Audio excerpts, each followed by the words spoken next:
Hi guys, what's up? Titanium Tick here, and today I'm making a video on why you should not buy the 1070 Ti. If you're thinking about buying a 1070 Ti right now, do not do it. Please do not waste your money and go out and buy a 1070 Ti. Either buy a 1080 or a 1070.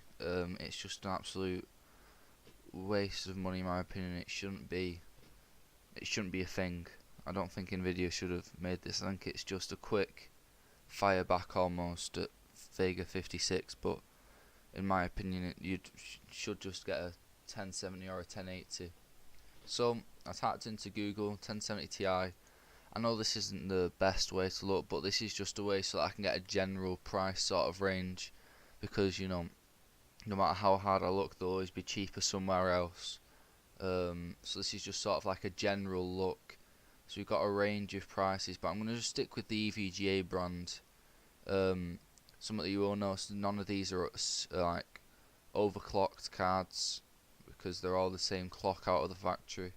But if we just go for like these two Nvidia GTX 1070 Ti's, 420 and 440, that's the blower style fan, so I'm going to go with this as the thing. And then I've also typed in 1070 and found the exact same one, the ACX 3.0 Black Edition, and that's 380, so £60 price jump roughly, a little bit less. And then we've got the 1080 as well. The ACX 3.0 seems to be really overpriced at the moment, so I just went for the one with the same sort of style, 2-fan style, and it's also a best match. So that's 470 from 440, so £30 difference. And I'm pretty sure this has got an overclock on from the factory. So pretty much what you're getting is you're getting the faster memory. Well, in general, you're getting a faster card for £30 more.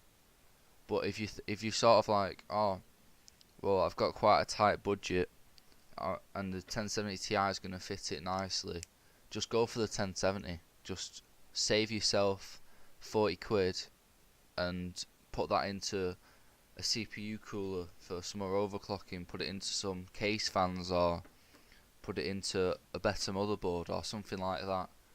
Or on the other end, if you're like, oh, I was gonna get a 1080, but I'm gonna get a 1070 Ti and get some more stuff. Don't, just go up to a 1080.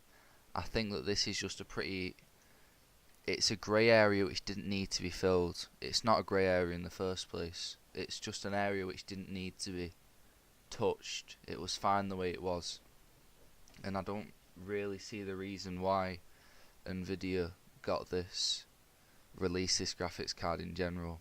You know, I mean, alright, so I just thought, well, I've been thinking for a while. I've been watching a lot of 1070 Ti benchmarks, reviews and all that sort of stuff, and things that a lot of people don't mention is they're like, can you reach a 1080's performance with a 1070 Ti when it's overclocked?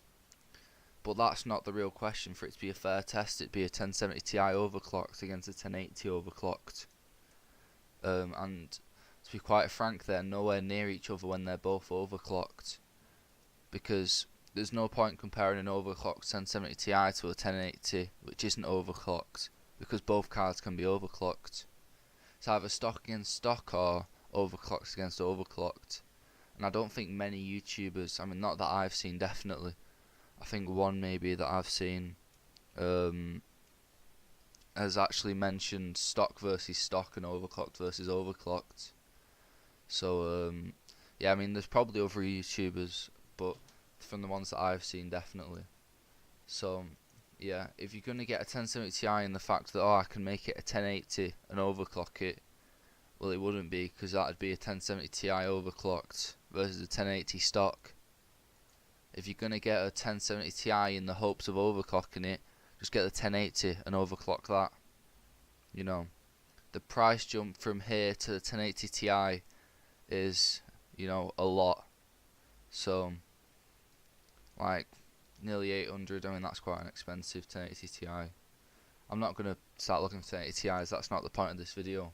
But the price jump from this to a 1080 Ti is quite a lot. It's like a couple hundred quid.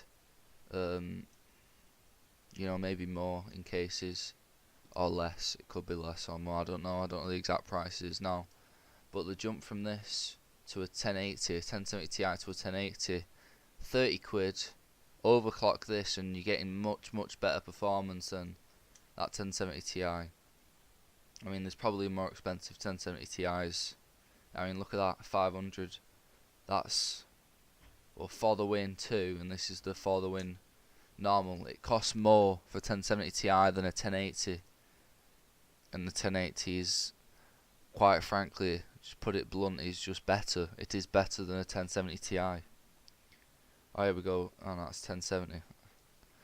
I've been trying to look for a decent 1080 for the win of ACX 3.0 or 1070 Ti for the win, but can't really find it. Anyway, I'm getting off topic. Here's the point: if you want a 1070 Ti, get a 1080, or if you can barely scrape it in the budget, just leave it out of the budget and get a 1070.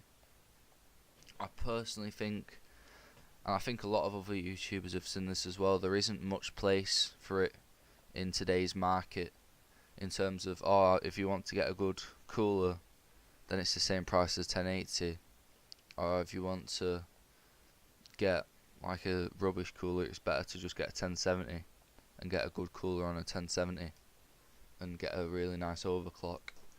Something that I haven't seen is 1070 versus 1070 Ti with a 1070 overclocked, to see the difference between them two.